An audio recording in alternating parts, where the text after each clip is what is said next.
पाकिस्तान इस वक्त एक इकोनॉमिक स्टॉर्म को फेस कर रहा है। Pakistan is facing a perfect storm of crises. The economic situation is nothing short of a disaster. जहां मुल्क का कर्ज आउट ऑफ कंट्रोल होता जा रहा है और हर गुजरते दिन के साथ इकोनॉमिक सिचुएशन बिगड़ती जा रही है, जो पाकिस्तान को बैंकरप्सी की तरफ धकेल रही है। और डार के सब दावे धरे के धरे रह गए। शहबाज सरकार ने मईशत का पहिया जाम कर दिया, मुल्क को डिफॉल्ट के दहाने पर पहुंचा दिया। पिछले कई सालों से पाकिस्तान की इकोनॉमिक सिचुएशन दुनिया भर की खबरों का मौजू रही है। मुल्क का डेट क्राइसिस इतना शदीद हो गया है कि बहुत से इकोनॉमिस्ट ये सवाल उठाने लगे हैं कि क्या पाकिस्तान डिफॉल्ट से बच पाएगा। लेकिन सवाल ये है कि हम आखिर यहाँ तक पहुँचे कैसे। वो कौन कौन से ऐसे फैक्टर्स हैं जिनकी वजह से हमारी ये हालत हो गई है कि हमारा अपना वज़ीर आज़म हमें बैगर समझता है।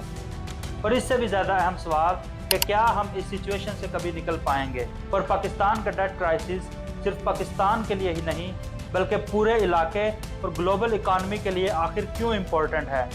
आइए जानने की कोशिश करते हैं इन तमाम सवालों के जवाब आज की इस वीडियो में।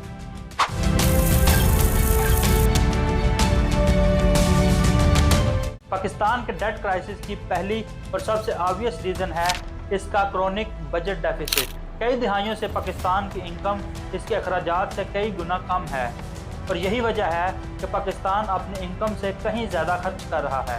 2022 और 23 के फिस्कल ईयर में पाकिस्तान का बजट डेफिसिट जीडीपी का 7.7% था। इसका मतलब है कि हुकूमत को मुल्क चलाने के लिए ये जो एक्स्ट्रा 7.7% पैसों की ज़रूरत थी वो भारी अमाउंट में कर्ज लेकर पूरा किया जाता था।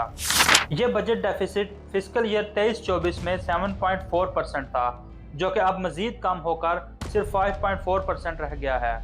इसको सिंपल तरीके से समझने के लिए 2022 की मिसाल ले लेते हैं। साल 2022 में पाकिस्तान के टोटल गवर्नमेंट एक्सपेंडिचर्स इसके जीडीपी का तकरीबन 22.7% थे, जबकि इसका रेवेन्यू सिर्फ 15% था। पीछे जो 7.7% गैप था वो फॉरेन से कर्ज लेकर भरना पड़ा, जो पहले से ही मौजूद डेट में ऐड अप होता गया और पिछले कई सालों से यही सब होता आ रहा है। लेकिन सवाल यहाँ से आता है कि पाकिस्तान लगातार इतना ज़्यादा क्यों खर्च करता है। इसकी एक बड़ी वजह है इसका भारी डिफेंस बजट। 2024 में पाकिस्तान ने अपनी टोटल गवर्नमेंट एक्सपेंडिचर का 17.6% डिफेंस के लिए एलोकेट किया और इसका नुकसान ये होता है कि दूसरी इम्पोर्टेंट डेवलपमेंट्स जैसे कि एजुकेशन वगैरह के लिए बहुत कम परसेंटेज एलोकेट होती है। अगर पाकिस्तान के सिर्फ 2022 के डिफेंस पर स्पेंडिंग्स को कंपेयर करें तो इंडिया, जो कि पाकिस्तान का प्राइमरी राइवल है, अपने गवर्नमेंट एक्सपेंडिचर्स का तकरीबन 13% डिफेंस पर खर्च करता है। वहीं दूसरी तरफ बांग्लादेश सिर्फ 9% खर्च करता है। पाकिस्तान में डिफेंस पर इतना ज़्यादा खर्च अक्सर रीजनल सिक्योरिटी के हवाले से जस्टिफाई किया जाता है, लेकिन इसकी इकोनॉमिक कॉस्ट बहुत ज़्यादा है। दूसरी वजह है पाकिस्तान का कमज़ोर टैक्स कलेक्शन सिस्टम। पाकिस्तान का टैक्स टू जीडीपी रेशो दुनिया के बहुत से कंट्रीज से कम है, जो फेडरल बोर्ड ऑफ रेवेन्यू के मुताबिक 2024 में सिर्फ तकरीबन 8.77% है। इसका मतलब है कि इकानमी का एक बड़ा हिस्सा टैक्स अथॉरिटी की नज़र में नहीं आता और वो इसे कलेक्ट भी नहीं कर पाते, जिसके नतीजे में हुकूमत को अपने एक्सपेंसेस पूरे करने के लिए काफ़ी मुश्किल होती है। मगर पाकिस्तान जैसे कंट्रीज़ में इतने कम टैक्स कलेक्शन की बहुत सी रीजंस हो सकती हैं, जिसमें शामिल है लार्ज इनफॉर्मल इकानमी, टैक्स की चोरी और एक कम्प्लेक्स टैक्स सिस्टम जिस पर अमल करना बहुत ही मुश्किल है। लेकिन इन इंटरनल एक्सपेंडिचर्स और बजट डेफिसिट के अलावा अगर एक्सटर्नल फैक्टर्स को देखा जाए जो पाकिस्तान की इकानमी को इफेक्ट करते हैं, तो चूँकि पाकिस्तान की इकानमी बहुत अनस्टेबल है तो overall global economic shocks directly impact करते हैं पाकिस्तान की इकानमी को। मिसाल के तौर पर कोविड-19 पैंडेमिक ने पाकिस्तान को बहुत नुकसान पहुंचाया। पाकिस्तान का जीडीपी ग्रोथ रेट 2018 में 5.8% था, जो कि कोविड-19 के बाद गिरकर 2020 में -0.9% हो गया था। इस इकोनॉमिक कंट्रैक्शन ने मुल्क की फाइनेंसिस पर और ज़्यादा दबाव डाला, जिसने गवर्नमेंट को और ज़्यादा कर्ज लेने पर मजबूर कर दिया। लेकिन सिर्फ पैंडेमिक ही नहीं, और बहुत सी चीज़ें हैं जैसे कि पाकिस्तान की इकानमी ऑयल की कीमतों में तब्दीली से भी बहुत इफेक्ट होती है। लेकिन शायद सबसे इम्पोर्टेंट फैक्टर पाकिस्तान के डेट क्राइसिस में है लॉन्ग टर्म डेवलपमेंट प्रोजेक्ट्स के लिए शॉर्ट टर्म लोन्स पर इन्हिसार करना। इस स्ट्रैटेजी को अक्सर डेट ट्रैप डिप्लोमेसी कहा जाता है, जिसने पाकिस्तान पर कर्ज का एक ऐसा पहाड़ खड़ा कर दिया है जिसे चुकाना अब बहुत मुश्किल हो गया है। लेकिन आखिर ये डेट ट्रैप डिप्लोमेसी कैसे काम करती है? पाकिस्तान अक्सर चाइना जैसे मुल्कों से बड़े इंफ्रास्ट्रक्चर प्रोजेक्ट्स के लिए लोन लेता है। इन लोन्स पर इंटरेस्ट रेट बहुत ज़्यादा होता है और इनकी पेमेंट डेडलाइंस बहुत ही शॉर्ट होती हैं।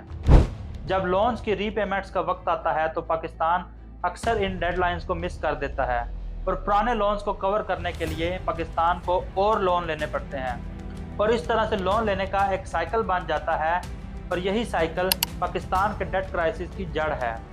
मार्च 2024 तक पाकिस्तान का total external debt 130.4 billion dollars था और ये अमाउंट पाकिस्तान की पूरी जीडीपी का तकरीबन 40% है।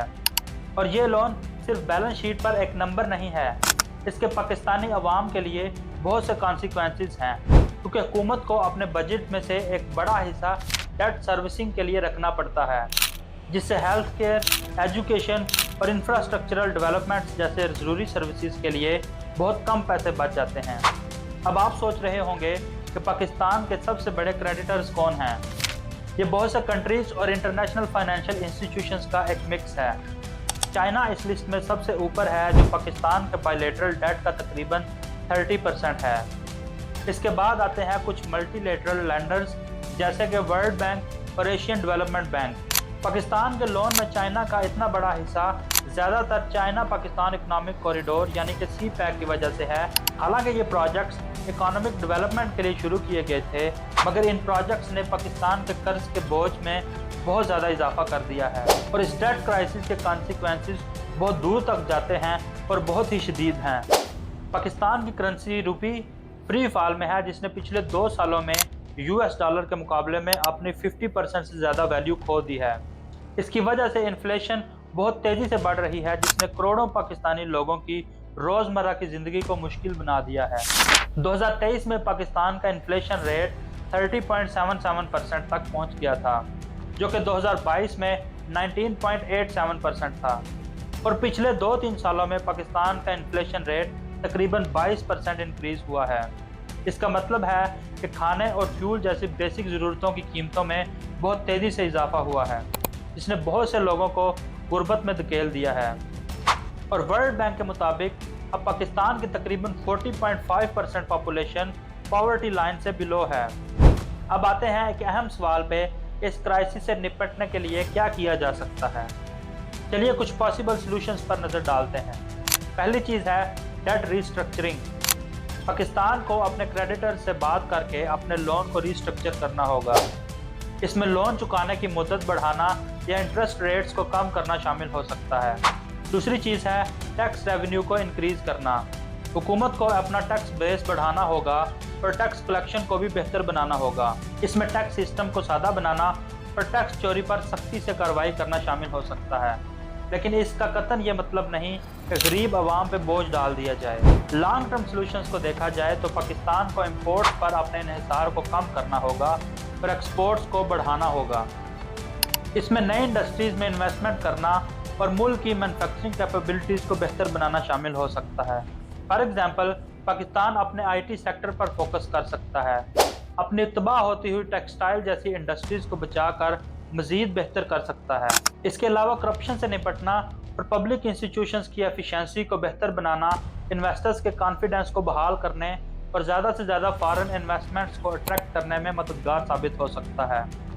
इसके साथ साथ एजुकेशन और हेल्थ केयर को बेहतर बनाना प्रोडक्टिविटी को बढ़ा सकता है और लॉन्ग टर्म इकोनॉमिक ग्रोथ को ड्राइव कर सकता है। लेकिन इन सॉल्यूशंस को इम्प्लीमेंट करना आसान नहीं होगा। इसके लिए पॉलिटिकल विल, पब्लिक सपोर्ट और इंटरनेशनल कोऑपरेशन की ज़रूरत होगी। लेकिन इसका अल्टरनेटिव एक मुकम्मल इकोनॉमिक कोलैप्स इतना ख़तरनाक है कि इसके बारे में सोचने से भी डर लगता है। तो ये था पाकिस्तान के डेट क्राइसिस का एक सिंपल ओवरव्यू।